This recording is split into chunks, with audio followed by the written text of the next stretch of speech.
Episodes చూస్తూ ఉంటే రోజుకో కొత్త కోణం వెలుగులోకి వస్తుంది. ఎలా అంటే ఫస్ట్ ఆ అమ్మాయి కేసు పెట్టిన దగ్గర నుంచి ఇప్పుడు హర్ష సాయి కూడా టేప్స్ రిలీజ్ చేసి తన నిర్దోషత్వాన్ని నిరూపించుకునే ప్రయత్నం కూడా చేస్తున్నాడు. అసలు వాళ్ళ మధ్యలో ఏం జరుగుంటుంది, ఎందుకు ఇంతవరకు వచ్చింది అడిగి తెలుసుకునే ప్రయత్నం చేద్దాం. ఈరోజు మనతో స్టూడియోలో ఉన్నారు భరద్వాజ్ గారు, సినీ క్రిటిక్. నమస్తే సార్. నమస్తే సార్, హర్ష సాయి మీద వచ్చిన అభాండం ఏదైతే ఉందో, తన మీద వేసేది ఏదైతే ఉందో అది నిజం కాదు అని అంటున్నారు. నిజం అంటారా మీరు? ఏదైనా నిజం కాదు అనే చెప్తారు కదమ్మా. ఏదైనా నిజం కాదు అనే చెప్తారు. నిజం కాదు అనే ఆర్గ్యుమెంటు ఉంటుంది, నిజమే అనేటువంటి ఆర్గ్యుమెంటు ఉంటుంది. నిజం ఎంత ఉండొచ్చు ఉంటే? అంటే ఇప్పుడు ఆల్రెడీ కోర్టు పరిధిలోకి పెడితే ఇప్పుడు ఇదే మాట ఇంకో కేసులో కూడా చర్చ జరుగుతోంది.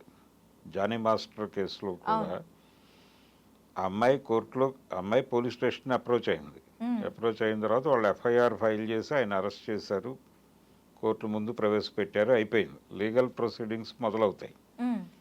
మొదలైన తర్వాత దర్యాప్తు జరుగుతుంది, నేరం చేశాడా లేదా అనేది కోర్టులో ప్రూవ్ అవుతుంది.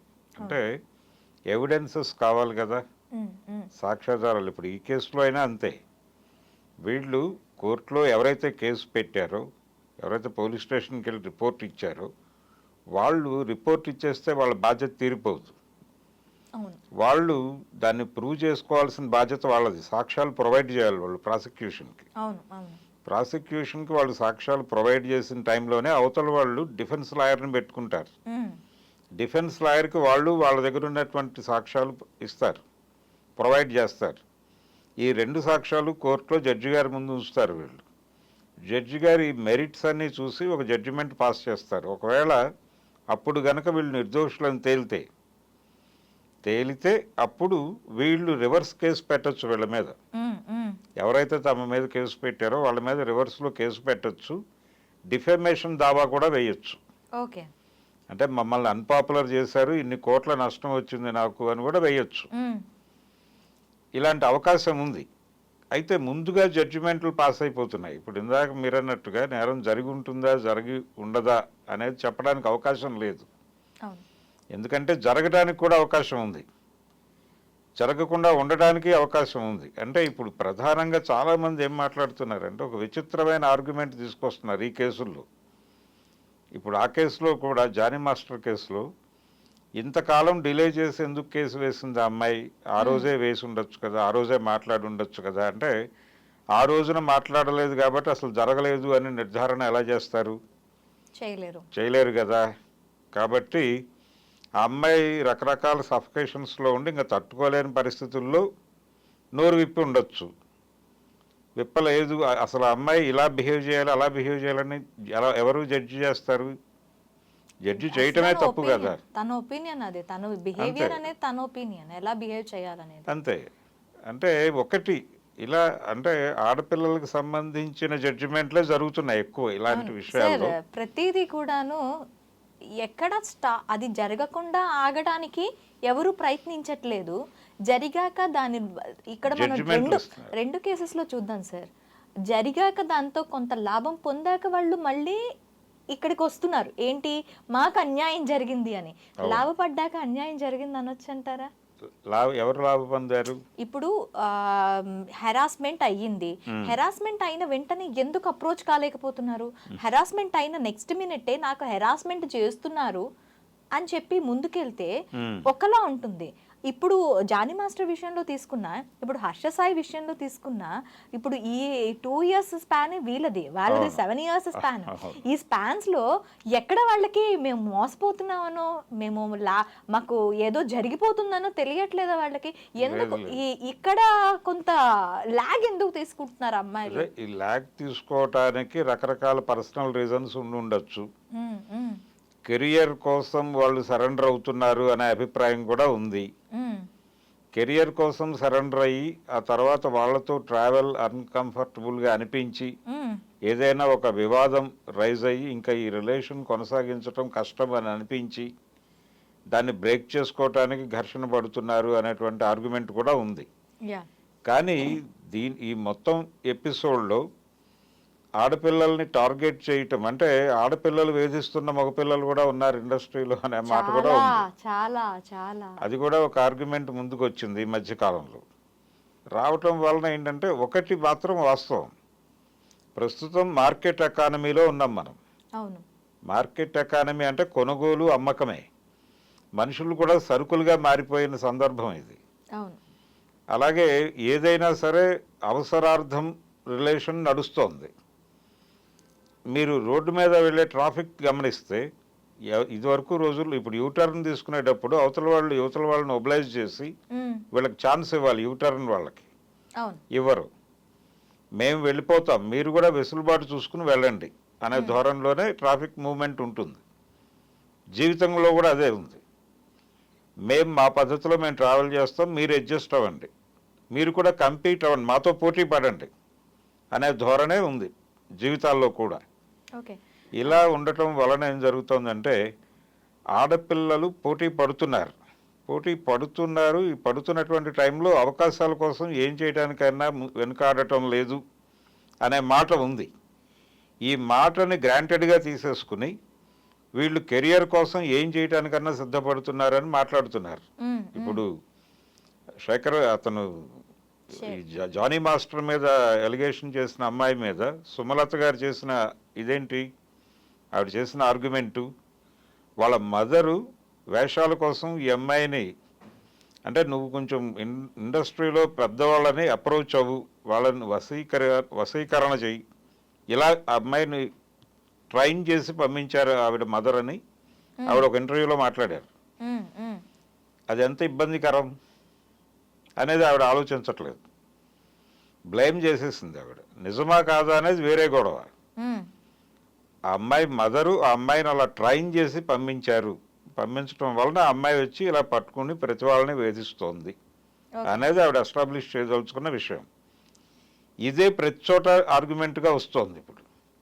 అంటే ఆడపిల్లలు పోటీలో ఉన్నారు, అవకాశాల కోసం కొన్ని సందర్భాల్లో వాళ్ళు ఏం చేయడానికన్నా సిద్ధపడుతున్న సందర్భాలు ఉన్నాయి. అంత మాత్రం చేత ప్రతి దానిలోనూ దాన్ని పట్టుకొచ్చేసి దాన్ని ఇక్కడ అన్వయించేసి బ్లేమ్ అటు తోసేసి తప్పించుకునే ప్రయత్నం చేయటం తప్పు. ఇక్కడ మనకి హర్షసాయి లాయర్ కూడా చెప్పేది ఏంటి అంటే తన అమాయకుడు, డబ్బుల కోసం తనని వేధిస్తున్నారు అని కూడా లాయర్ ఒక పాయింట్ లేవనెత్తారు. ఇదంతా కూడా మనీ గురించి వచ్చిన మ్యాటర్ అని అంటున్నారు.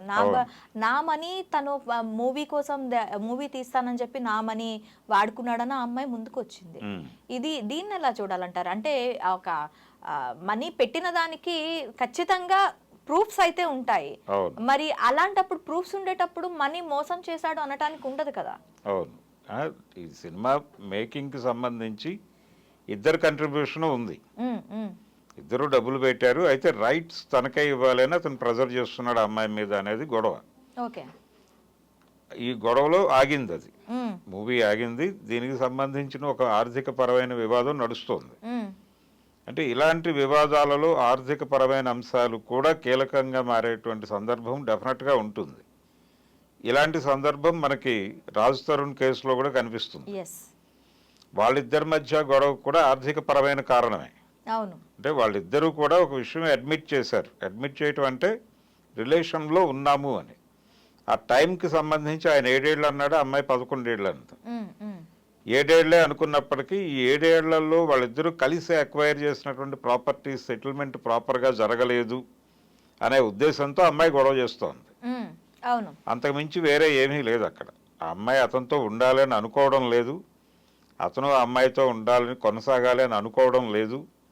వాళ్ళు బ్రేకప్ అయిపోదామని అనుకున్నారు, కానీ ప్రాపర్టీస్కి సంబంధించిన వ్యవహారం, ఆర్థిక వ్యవహారాలు సెటిల్ కాలేదు. ఇక్కడ కూడా దాదాపు అదే కండిషను. అయితే రేప్ కేసు పెట్టాల్సిన అవసరం ఏమొచ్చింది సార్? ఇద్దరు అండర్స్టాండింగ్ మీదే వెళ్ళేటప్పుడు రేప్ కేసు పెట్టి, అది కూడా ఐపీసీ 376, 376N, 354. అవును, ఇవి ఏ సిచ్యువేషన్స్ లో ఇవి పెడతారు యాక్చువల్లీ? అంటే ఆ అమ్మాయి చెప్తున్నది ఏమిటి?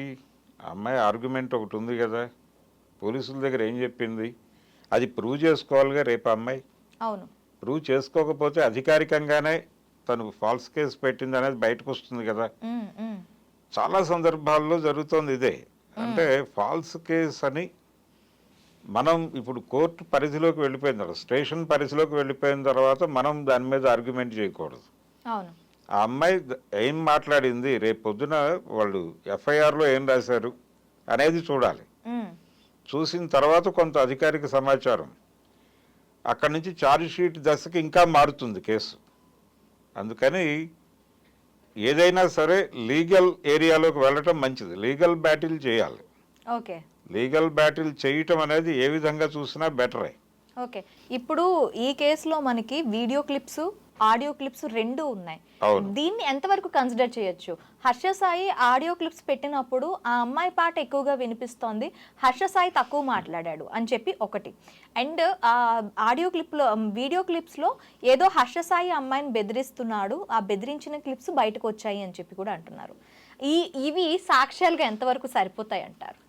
ఇవి CCTV క్యామ్లో ఎవిడెన్స్లు ఇవన్నీ కోర్టుకు పెడతారు. వీళ్ళు కోర్టుకు పెడతారు.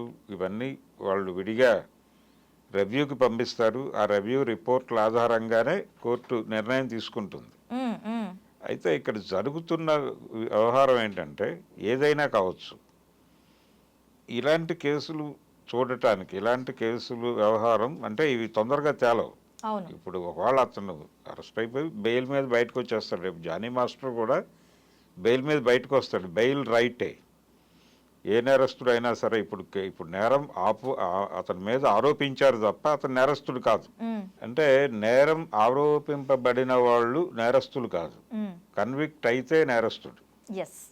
కన్విక్ట్ అయినప్పుడు కూడా నేరస్తుడు కాదు. అంటే కోర్టు ఆ మేరకు నిర్ధారణ చేస్తుంది. అతను మళ్ళీ అప్పీల్కి వెళ్తాడు. అప్పీల్ బెయిల్ తీసుకుని బయటకు వస్తారు. సార్, ఇక్కడ ఇంకొకటి ఉంది sir. Harsha Sai life style చూస్తే తను యూట్యూబర్గా ఎలా పాపులర్ అయ్యాడు అంటే, సహాయం చేసి, పేదవాళ్ళకి సహాయం చేసి, ఒక మానవతా దృక్పథం ఉన్న వ్యక్తిగా పోర్ట్రేట్ అయ్యి ఒక సెన్సేషన్ క్రియేట్ చేసి యూట్యూబ్ అండ్ ఒక హ్యుమానిటీని, యూట్యూబ్లో ఒక హ్యుమానిటీని చాటే విధంగా తను పాపులర్ అయ్యాడు. ఇప్పుడు అంత హ్యుమానిటీ నేచర్ ఉన్న వ్యక్తి డబ్బు కోసం ఇంత ప్రాకులాడతాడా అనేది ఒక క్వశ్చన్. ఇప్పుడు మనిషి రకరకాలుగా ఉంటాడు అనే విషయాన్ని యాక్సెప్ట్ చేయాలి ముందు. ఓకే. ఈ మనిషి ఇలాగే ఉంటాడు అని మోసపోసి ఉండదు. ముళ్ళపూడి వెంకటరమణ గారు చెప్తాడు, మంచి చెడు అనేవి రాసులు పోసి ఉండవు. ఒక మంచివాడు వెంటనే అవకాశాలు దొరికి చెడ్డవాడిగా మారిపోవచ్చు. ఒక చెడ్డవాడు అవకాశాలు రాక మంచివాడిగా మిగిలిపోవచ్చు. అంటే ఆ సందర్భం ఏమిటి, వాళ్ళిద్దరి మధ్య రిలేషన్ ఎలా మొదలై ఎలా నడిచింది అనే దానికి సంబంధించి అది ఆ కేసు వరకే. అంత మాత్రం చేత అతను ఏదో దుర్మార్గుడు అని జడ్జి చేయకూడదు. ఓకే. సిచ్యువేషన్స్ అండ్ వాళ్ళిద్దరి మధ్య ఉన్న రిలేషన్, అది నడిచినటువంటి పద్ధతి, వాళ్ళిద్దరి మధ్య జరిగినటువంటి ఘర్షణలు, ఇవన్నీ దానిలో పనిచేస్తాయి. ఆ అమ్మాయి వరకు అతను దుర్మార్గుడు కావచ్చు, ప్రపంచానికి కావాలని రూల్ ఏం లేదు. అంతవరకే చూడాలి. ఇష్యూ బేస్డ్గానే వెళ్ళాలి తప్ప ఇది అతని జనరల్ క్యారెక్టర్ అనేది, ఇలాంటివి ఇంకొక 7-8 కేసులు వచ్చేస్తే అప్పుడు ఇది క్యారెక్టర్గా అప్పుడు మాత్రమే పరిగణనలో తీసుకోవాలి తప్ప ఇప్పుడు ఇమ్మీడియట్గా అతని క్యారెక్టర్ని జడ్జి చేయటం కూడా ఇబ్బంది. అతను చారిటీ చేస్తున్నాడు కాబట్టి ఇలాంటివి చేయడు అని అనుకోవటం కూడా తప్పే. అంటే రెండు చేయొచ్చు ఉంటారు. డెఫినెట్గా చేస్తారు. ఓకే. మరి ఈ రేప్ కేసులో అరెస్ట్ అయిన వాళ్ళకి కానీ, రేప్ కేసు నమోదు వాళ్ళ ఒకవేళ విక్టిమ్ అయిన వాళ్ళకి ఎన్ని రోజులలో బెయిల్ ఒకవేళ అరెస్ట్ చేస్తే ఎన్ని రోజుల్లో బెయిల్ రావచ్చు? చాలామంది ఏమనుకుంటారంటే ఇది నాన్ బెయిలబుల్ కేసు, ఇంకా బెయిల్ రాజు వాళ్ళకి అంటారు. అది తప్పు. బెయిలబుల్ కేసు అనగా స్టేషన్లోనే పంపించేస్తారు. బైండ్ ఓవర్ చేసి సంతకాలు పెట్టించుకుని పంపించేస్తారు. వాళ్ళు రిమాండ్కి వెళ్ళారంటేనే నాన్ బెయిలబుల్ సెక్షన్ అని. రిమాండ్కి వెళ్ళటమే నాన్ బెయిలబుల్ సెక్షన్లో పెడతారు. వెళ్ళిన తర్వాత బెయిల్కి అప్లై చేసుకుంటారు. బెయిల్ అంటే ఏమిటి? విచారణ ఖైదీ జైల్లోనే ఉండాలని లేదు. అతను బయట ఉండి కూడా కోర్టుకు వెళ్ళొచ్చు. అయితే కోర్టు నమ్మాలి అతన్ని. అంటే ఇతను డెఫినెట్గా వాయిదాలకు వస్తాడు, అంటే కేసు ప్రొసీడింగ్స్కి సహకరిస్తాడు, అలాగే సాక్ష్యాలను ఇబ్బంది పెట్టడం ఇలాంటివి ఏం చేయడు, తారుమారు చేయటం. దీనికి సంబంధించి ప్రాసిక్యూషన్ ఆర్గ్యూ చేస్తుంది. డిఫెన్స్ వాళ్ళు బెయిల్ పిటిషన్ ఫైల్ చేస్తారు. ప్రాసిక్యూటర్ చెప్తాడు ఇతను రిలీజ్ అయితే కేసు ఇబ్బంది పడేటువంటి అవకాశం ఉంది, ఇతను సాక్షుల్ని ఏదైనా చేస్తాడు, మేనేజ్ చేసే ప్రమాదం ఉంది, అంటే సాక్ష్యాలను తారుమారు చేసే ప్రమాదం కూడా ఉంది. కాబట్టి ఇతను రిలీజ్ చేయకపోవటం, ఇతనికి బెయిల్ ఇవ్వటం ఇబ్బంది కేసుకి అని వాళ్ళు ఆర్గ్యూ చేస్తారు. ఓకే. ఆ ఆర్గ్యుమెంట్ని వీళ్ళు తిప్పికొట్టగలగాలి. ఎవరు? Defence lawyer. డిఫెన్స్ లాయర్ ఆర్గ్యుమెంట్తో జడ్జి గారు సాటిస్ఫై అయితే బెయిల్ ఇస్తాడు, ఓకే. లేదంటే రిజెక్ట్ అవుతుంది. ఓకే. రిజెక్ట్ అయిన తర్వాత 15 రోజులకు మళ్ళీ వేసుకోవచ్చు. అంతవరకు జైల్లో ఉండాల్సి వస్తుంది. అంతే అంతే, వాయిదా అంటే 15 రోజులకి వేస్తారు, 15 రోజుల తర్వాత మళ్ళీ వాయిదా, ఆ వాయిదా టైంలో మళ్ళీ బెయిల్ వేసుకోవచ్చు. ఓకే. ఒక 3 సార్లు కింది కోర్టులో రాకపోతే పై కోర్టుకు వెళ్తారు, ఆ పై కోర్టులో రాతే ఆ పై కోర్టుకు వెళ్తారు. ఇది ఒక నిరంతర ప్రక్రియ బెయిల్ వచ్చే వరకు. బెయిల్ వచ్చిన తర్వాత షూరిటీలు సమర్పించి బయటకు వస్తారు. ఓకే. ఇప్పుడు ఇండస్ట్రీలో ప్రతి ఎలా అంటే కదిపితే ఒక కేసు బయటకు వస్తుందా అన్నట్టు మనకి రాజ్ తరుణ్ని చూసాము, తర్వాత జానీ మాస్టరు, ఇప్పుడు హర్ష సాయి మొత్తం అందరూ కూడా ఒక్కొక్కరు బయటకి, అంటే ఒకరిని చూసి ఒకళ్ళు బయటకు వస్తున్నారా అనిపిస్తూ ఉంది. ఇండస్ట్రీలో అసలు ఏం జరుగుతుంది సార్? మీరు ఇప్పుడు ఇండస్ట్రీలో ఇలాంటివన్నీ ఉన్నాయంటారా? అంటే ఇలా యూజ్ చేసుకొని వదిలేస్తున్నారు అనేది అందరికీ వర్తిస్తుంది అంటారా? సెక్షువల్ హెరాస్మెంట్ అనే దానికి సంబంధించి మేము రెడ్ బాక్స్ పెట్టాము. ఎవరైనా వచ్చి అక్కడ కంప్లైంట్ లాంచ్ చేయొచ్చు, కమిటీ ఉంది ఇక్కడ, మేము పట్టించుకుంటాం, పర్సూ చేస్తామని చెప్పారు కదా ఈ మధ్య ప్రెస్ మీట్ పెట్టి ఛాంబర్లో. ఓకే. ఎంతమంది వేస్తున్నారు, ఎన్ని కేసులు వాళ్ళు ఇప్పటిదాకా పర్సూ చేశారు? ఇది ఇప్పటి గొడవ కాదు, 2019లో కమిటీ పెట్టాలి అనేటువంటి నిర్ణయం జరిగింది. అప్పటి నుంచి నడుస్తున్న గొడవ ఇది. ఎన్ని కేసులు పర్సూ చేశారు అంటే ఇండస్ట్రీ నుంచి వస్తున్నది ఏంటంటే ఫాల్స్ ఎలిగేషన్లు ఎక్కువ వస్తున్నాయని. ఓకే. ఫాల్స్ ఎలిగేషన్స్ అంటే వాళ్ళ ఉద్దేశం ఏమిటి? ఉద్దేశపూర్వకంగా ఇప్పుడు హర్ష సాయి విషయంలో జరుగుతోంది అదే, ఆ అమ్మాయి ఉద్దేశపూర్వకంగా పెట్టింది అని. అలాగే ఇతని విషయంలో కూడా, జానీ మాస్టర్ విషయంలో కూడా అమ్మాయి ఉద్దేశపూర్వకంగా పెట్టింది, ఇప్పుడు పెట్టడం వెనకాల మోటో ఉంది, వేరే మోటోతో అమ్మాయి పెట్టింది అని మాట్లాడటంతో పాటు అమ్మాయి వెనకాల ఎవరెవరో ఉన్నారని మాట్లాడారు. అల్లు అర్జున్ దాకా వెళ్ళింది ఆ లిస్టు. ఇలాంటి గొడవలు చాలా ఉన్నాయి అక్కడ. అందుకని ఇలా కుదరదు, కమిటీలతో అయ్యే పని కాదు ఇది. అవును. అంటే ఇది కేవలం సినిమా పరిశ్రమకి మాత్రమే పరిమితమైన గొడవ కూడా కాదు. ఎస్, ప్రతి ఒక్కళ్ళు ప్రతి ఒక్క స్టేజ్ లో ఖచ్చితంగా ఎవరో ప్రతి ఆడపిల్ల ఫేస్ చేస్తున్న సమస్యగా మనం ప్రతి ఇండస్ట్రీలోనూ, ఇప్పుడు ఐటీ ఇండస్ట్రీలోనూ ఉంది ఇది, మీడియాలో కూడా ఉంది, ఎక్కడైనా ఉంది. అంటే మార్కెట్ ఎకానమీలో ఉన్నాం మనం, మనిషి సరుకుగా మారిపోయిన ప్రపంచంలో ఉన్నాం. మీకిది మాకది అనే మాట వాడారు ఆవిడ, ఝాన్సీ గారు, ఆ రోజు క్విట్ ప్రోకో అని. కాబట్టి ఆ క్విట్ ప్రోకో ప్రకారమే రిలేషన్స్ కూడా నడుస్తున్నటువంటి ఒక వాస్తవాన్ని అర్థం చేసుకోవాలి ముందు. ఈ ధోరణిలో నడుస్తోంది ప్రపంచం, ఇది అన్ని చోట్ల నడుస్తోంది. కాబట్టి ఎక్కడైనా ఎవరైనా కంప్లైంట్ చేసుకుంటే కమిటీ దగ్గర కంప్లైంట్ చేస్తే కమిటీ సమన్ చేసేటువంటి పవర్ ఉండదు. ఓకే. అందుకని ఫ్యామిలీ కోర్ట్స్ ఎలాగైతే ఉన్నాయో, ఈ వర్క్ ప్లేసెస్లో సెక్షువల్ హెరాస్మెంట్కి సంబంధించిన కేసులు మాత్రమే పర్సూ చేయడానికి కనీసం కాస్మోపాలిటన్ సిటీస్లోను మెట్రోపాలిటన్ సిటీస్లోను స్పెషల్ కోర్టులు ఉండాలి. ఓకే. ఒక స్పెషల్ కోర్టు ఉండాలి, ఒకటి చాలు. ఎవరైనా సరే, అంటే ఈ కమిటీస్ ఉన్నాయి. ఇప్పుడు రూల్ వచ్చింది కదా మనకి, 2013లో యాక్ట్ వచ్చింది. యాక్ట్ ప్రకారం ప్రతి 10 మంది ఎంప్లాయీస్ ఉన్నటువంటి ప్రతి చోట ఒక కమిటీ వేయమన్నారు. సార్, ఇండస్ట్రీ అనే కాదు, మీరు చెప్తున్నారు బయట కూడా ప్రతి ఒక్క ఆడపిల్ల కూడాను సేఫ్గా ఇంటికి వెళ్ళాలని అనుకుంటూ ఉంటుంది. సో ఈ దృష్టిలో ఏ ఆడపిల్లకైనా మీరు ఇచ్చే సజెషన్ ఏంటి? అంటే ఒకటేమ్మా, ఇది ఫైట్ చేయటమే. ఇప్పుడు మంచులక్ష్మి గారు మాట అన్నారు ఈ జానీ మాస్టర్ ఇష్యూ వచ్చినప్పుడు, జస్ట్ సే నో అని. నో అని చెప్తే కుదరని పరిస్థితులు ఉంటాయి కొన్ని సందర్భాల్లో. నో అని చెప్పలేని కండిషన్స్. ఇప్పుడు ఇండస్ట్రీ వాళ్ళు ఏం చెప్తున్నారు, మా దృష్టికి వచ్చిన వాటిని మేము మాట్లాడి సెటిల్ చేస్తున్నాం అంటున్నారు. ఏం సెటిల్ చేస్తారు వీళ్ళు? ఎందుకమ్మా నువ్వు ఆయన మీద గొడవ పడతావు, ఆయన ఏదో దీనివల్ల నీ కెరియర్ ఇబ్బంది పడుతుంది, కామ్గా ఉండు, సెటిల్ అయిపోతుంది విషయం, ఆయన నిన్ను ఇబ్బంది పెట్టడు, ఇది మర్చిపో, ఇదే కదా చెప్పేది. సెటిల్మెంట్ పెద్ద మనుషులు చేసే పని ఇదే కదా. అవును, ఎవరినో ఒకరిని తగ్గించి దాన్ని కనుమరుగయ్యేలా చేస్తారు. అదే సెటిల్మెంట్, అవే జరుగుతాయి ఎక్కడైనా, అదే జరుగుతుంది సెటిల్మెంట్ అనేది. నేను అనేది ఏంటంటే దీన్ని లీగల్గా గనక ఒక ప్రొసీడింగ్ ఉంటే, లీగల్ సెటిల్మెంట్ వైపు పెడితే ఇష్యూ, పోలీస్ ఇన్వాల్వ్ అవుతుంది, దర్యాప్తు జరుగుతుంది, కనీసం ఓకే కొన్ని సాక్ష్యాలు ముందుకు వస్తాయి, ఒక భయం ఏర్పడుతుంది. ఇది ఒక లీగల్ ప్రొసీజర్ ఉంటుంది, మనం అరెస్ట్ అవుతాం, జైలుకి వెళ్తాం, బెయిల్ పెట్టుకోవాలి. బెయిల్ కూడా రిలీజ్ ఇదివరకు అట్లా లేదు. ఇదివరకు ఏదో 2 ప్రాపర్టీ కాగితాలు పెట్టేస్తానో లేదా 2 ఎంప్లాయీస్ని పట్టుకెళ్తానో బెయిల్ ఇచ్చేసేవాళ్ళు. ఇప్పుడు కండిషన్ అది కాదు, డబ్బులు కట్టి బాండ్స్ తీసుకెళ్ళి ప్రొడ్యూస్ చేయాలి జడ్జి గారికి. అంటే 3 lakhs 4 lakhs వాళ్ళు అడిగితే ఈ 4 లక్షలు ముగ్గురు పేరుతో పెట్టి ఆ బాండ్స్ తీసుకెళ్ళి కోర్టులో సబ్మిట్ చేస్తే కానీ బెయిల్ రాదు. ఇదివరకు రోజుల్లో ఆ 3-4 లక్షల ప్రాపర్టీ ఏదైనా పొలమో పాడో కాగితాలు పట్టుకొచ్చి పెట్టేస్తే రిలీజ్ అయిపోయేవాళ్ళు. కొన్ని సందర్భాల్లో ఎంప్లాయీస్ షూరిటీలు కూడా యాక్సెప్ట్ చేసేది కోర్టు. ఇప్పుడు అలా లేదు. ఇది ఇంత రిస్క్లోకి ఎందుకు వెళ్ళాలి మనం అనుకునే అవకాశం ఉంటుంది. కనీసం ఒక మేరకు తగ్గుతుంది హెరాస్మెంట్. అందుకని లీగల్గా వెళ్ళటమే మంచిది. అసలు సే నో అనేది ఎంతవరకు ఆపగలుగుతుంది దీన్ని?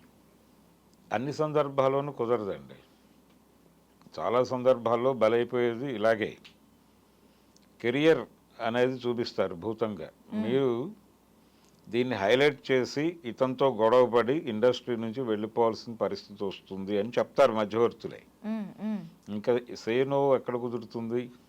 కుదరదు. నో చెప్పటం అంటే ఈ కెరియర్ని వదిలేసుకోవటం అనే పరిస్థితి క్రియేట్ అయిన సందర్భంలో నో చెప్పేవాళ్ళు ఎంతమంది ఉంటారు? ఉండొచ్చు, ఉండకపోనవచ్చు, భయపడిపోవచ్చు, టెర్రరైజ్ అవ్వచ్చు, రకరకాల ప్రెజరస్ ఉండొచ్చు వాళ్ళకి. అలాగే ప్యాషన్ ఉంటుంది, ఇక్కడ కొనసాగాలి అనేటువంటి ఒక ప్యాషన్తో కూడా యాక్సెప్ట్ చేయవచ్చు. ఇలా అనేక విధాలుగా ఉంటుంది. రెండోది, ఇప్పుడు పురుష సమాజం ఒక విచిత్రమైన పరిస్థితుల్లో ఉంది ప్రపంచంలో. వాళ్ళు అంటే ఫీమేల్ ప్రతి చోట కూడా పోటీ పడుతున్నారు. ఈ పోటీ అనేది చాలా పెరిగిపోయి అవకాశాలు తగ్గిపోతున్నాయి పురుషులకి. తగ్గిపోతున్న మాట చాలా వాస్తవం. దీంతో వాళ్ళు చాలా ట్రెడిషనల్గా మారిపోతున్నారు. మారిపోయి అంటే వీళ్ళతో పోటీ పడటము అనే గొడవ ఒకటైతే, వీళ్ళు ఇలా అగ్రెసివ్గా వెళ్ళటం అనేది వాళ్ళకి నచ్చటం లేదు. నచ్చక ఈ ఓటమి నుంచి వాళ్ళు సాంప్రదాయవాదులుగా మారిపోయి వీళ్ళని జడ్జి చేస్తున్నారు, మోరల్ జడ్జిమెంట్లు పాస్ చేస్తున్నారు. అసలు జరుగుతున్న క్యారెక్టర్ మీద క్యారెక్టర్ అసైన్మెంట్, క్యారెక్టర్ల మీద దాడులు చేయటం అనేది చాలా ఎక్కువ జరుగుతోంది. ఏమీ తెలియదు వాళ్ళకి, జస్ట్ అలా ఒక మాట అనేస్తాడు, ఆ అమ్మాయి అలా ఉంది కాబట్టి ఇలా చేస్తుంది అని వీళ్ళు ఒక మాట అనేసుకుంటారు. అది ప్రచారంలోకి వచ్చేస్తుంది, సర్క్యులేషన్లోకి వచ్చేస్తుంది. ఆ అమ్మాయికి తెలియదు. క్యారెక్టర్ అసైన్మెంట్ చేసి అసెస్మెంట్ అయిపోతుంది. క్యారెక్టర్ అసాసినేషనే, క్యారెక్టర్లను హత్య చేయుట అనే కార్యక్రమం ధార్మిక కోణంలో చేసేస్తున్నారు వీళ్ళు. అమ్మాయి డ్రెస్ చూడు అలా వేసుకుంది అంటే ఆ అమ్మాయి క్యారెక్టర్ చాలా లూజ్ క్యారెక్టర్ అని వీళ్ళు ఒక జడ్జిమెంట్ పాస్ చేసేస్తున్నారు. అలా సాంప్రదాయవాదులుగా మారిపోయిన పిల్లలు ఈ మధ్యకాలంలో ఫిమేల్ని విలన్గా చూపిస్తే మెయిల్ యూత్ ఆ సినిమాలని భుజాన వేసుకుని విజయవంతం చేసిన సందర్భాలు చూసాం మనం. అది RX 100 కావచ్చు, బేబీ కావచ్చు. ఈ సినిమాల విజయం వెనకాల ఫిమేల్ యూత్ కంట్రిబ్యూషన్ చాలా ఉంది. అంటే ఫిమేల్ యూత్ మీద మెయిల్ యూత్కి ఉన్నటువంటి గోల, మెయిల్ యూత్ దీన్ని భుజాన వేసుకుని మోసినాయి ఈ సినిమాలని. అంటే ఆ సినిమాల్లో ఆడపిల్లల్ని విలన్లుగా చూపించడం అనేది వాళ్ళకి కనెక్ట్ అయింది. ఇది చాలా ప్రమాదకరమైన ధోరణి. దీని మీద దృష్టి పెట్టాలి సమాజం. ఉన్నారు కదా సార్ అమ్మాయిల్లో కూడా, అమ్మాయిని కూడా నేను చెప్తున్నాను, అమ్మాయిల్లో కూడా అలాంటి లేరు అంటే అంత మాత్రం చేత జనరలైజ్ చేసి మాట్లాడటం ఇబ్బంది. జనరలైజ్ చేయకూడదు దేన్ని కూడా.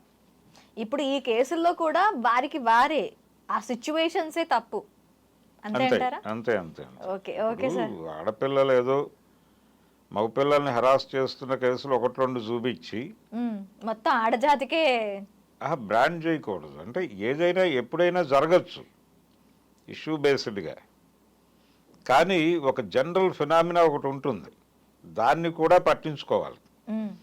ఆ ఆలోచన ధోరణి ఉంది. అంటే మగపిల్లలు చాలా సాంప్రదాయ ఆలోచనలతో నడుస్తున్నారు అనేది వాస్తవం. చాలా సందర్భాల్లో అది బయటకు వస్తోంది. ఈ సాంప్రదాయ ఆలోచన విధానంతో వీళ్ళు ఏం ఆలోచిస్తున్నారంటే ఆడపిల్ల కాలు బయట, అంటే పాత సామెత ఒకటి ఉంటుంది, ఒక ట్రెడిషనల్ సామెత, ఆడపిల్ల పెదవి విప్పకూడదు, కాలు గడప దాటకూడదు అని. ఈ లెవెల్లో వీళ్ళు సాంప్రదాయంలోకి వెళ్ళిపోతున్నారు. మగపిల్లలు వెళ్ళిపోయి అక్కడి నుంచి జడ్జిమెంట్ చేస్తున్నారు వీళ్ళ మీద. ఇది ప్రమాదకరం. ఈ ధోరణి పెరగటం అనేది కనిపిస్తోంది, విజిబుల్గానే ఉంది. అందుకని ఇలా ఏదైనా ఒక ఇద్దరు ముగ్గురు అమ్మాయిలు మగపిల్లల్ని మోసం చేశారు లేదా ఇబ్బంది పెట్టారు అనే విషయం తెలియగానే వీటిని భూతద్దంలో చూపించే ప్రయత్నం చేస్తున్నారు. అబ్బాయిలు చేస్తున్న ఇబ్బందులు, అబ్బాయిలు పెడుతున్న ఇబ్బందులు ఎవరికి అవసరం లేదు. వాటిని భూతద్దంతో కాదు కదా, నార్మల్గా కూడా చూడరు. రెండోది, ఇండస్ట్రీలో ఉన్నటువంటి ఆడపిల్లలు, అంటే ఇప్పుడు మా అసోసియేషన్ ఉంది, దానిలో కీలక పదవుల్లో ఉన్నటువంటి మహిళలు ఉన్నారు. వాళ్ళు కొంచెం మనం డెమోక్రటిక్గా ఉండాలి అనే ఉద్దేశంతో వాళ్ళ దృష్టికి ఆడపిల్లల్ని వేధిస్తున్నటువంటి వ్యవహారాలు వచ్చినప్పుడు మగపిల్లల్ని వేధిస్తున్నారు కదా వీళ్ళు అనేది తీసుకొచ్చి దీన్ని బ్యాలెన్స్ చేసే ప్రయత్నం చేస్తున్నారు. ఇది ఒక ఇబ్బంది. అంటే ప్రజాస్వామికంగా ఆలోచించడం అన్ని సందర్భాల్లోనూ కుదరదు. కొన్ని సందర్భాల్లో ఆ కేసుకున్నటువంటి ప్రత్యేక పరిస్థితులను దృష్టిలో పెట్టుకుని కొంచెం సెక్టేరియన్గా కూడా వెళ్ళాలి. ఓకే, అలా లేదు పరిస్థితి. ఎవరి ప్రయోజనాల కోసం వాళ్ళు బిహేవ్ చేస్తున్నారు తప్ప సమాజం ఎలా ఉంది, మనుషులు ఎలా ప్రవర్తిస్తున్నారు, ఎవరి మనసుల్లో ఎలాంటి ఆలోచనలు నడుస్తున్నాయి అనేది బ్రాడ్గా అర్థం చేసుకుని ఒక నిర్ణయానికి వచ్చే పరిస్థితి అయితే కనిపించడం లేదు. ఈ సందర్భంలో ప్రతి కేసు చాలా జటిలంగా కనిపిస్తుంది. అది డాన్స్ మాస్టర్ జానీ కావచ్చు, లేకపోతే ఇతను యూట్యూబర్ హర్షసాయి కావచ్చు, లేకపోతే రాజ్ తరుణ్ కావచ్చు. రాజ్ తరుణ్ విషయంలో ఎందుకు ఆ అమ్మాయి అడుగుతోంది పదే పదే అతనితో కలిసి ఉండాలనుకుంటున్నాను అంటే, కలిసి ఉండటం అనేది ఆ అమ్మాయి ఉద్దేశం కాదు. నాకు రావాల్సింది కలిసి ఉండాలనుకుంటున్నాను. మేము కలిసి ఉన్న రోజుల్లో అక్వైర్ చేసినటువంటి ప్రాపర్టీస్ తాలూకా ప్రాపర్ సెటిల్మెంట్ చేయమనండి, నేను వెళ్ళిపోతాను అనేదే. ఆ మేరకు ఆ అమ్మాయి కలిసి ఉంటాను అనే ప్రతిపాదన ద్వారా ప్రెజర్ తీసుకొస్తుంది అతని మీద. అతను ఈ అమ్మాయి క్యారెక్టర్ అసాసిన్ చేసి ఈ అమ్మాయి డిమాండ్ని పలచబరచటం అతని ఉద్దేశం. అంటే ఈ అమ్మాయి సపోజ్ ఓ 10 కోట్లు అడిగితే ఈ క్యారెక్టర్, అమ్మాయి డ్రగ్స్ అమ్ముతుంది, రకరకాలుగా మాట్లాడారు, అమ్మాయి పెడ్లర్ అన్నారు. ఇవన్నీ వేయటం ద్వారా ఆ అమ్మాయి రేట్ ఏమైనా తగ్గిస్తుందేమో అనేది వాళ్ళ ప్రయత్నం. ఇలా ఇద్దరు కలిసి రోడ్డు మీదకి వచ్చి మాట్లాడుకుంటున్నారు. ఇది ఒక విచిత్రమైన కేసు. హర్షసాయిది ఒక విచిత్రమైన కేసు. ఇప్పుడు ఈ అమ్మాయిది జానీ మాస్టర్ది ఒక విచిత్రమైన కేసు. ఇందులో ఆ అమ్మాయి జానీ మాస్టర్ మీద ఎలిగేషన్స్ పెడితే జానీ మాస్టర్ వైఫ్ ఆవిడ సుమలత గారేమో ఆ అమ్మాయి క్యారెక్టర్ మీద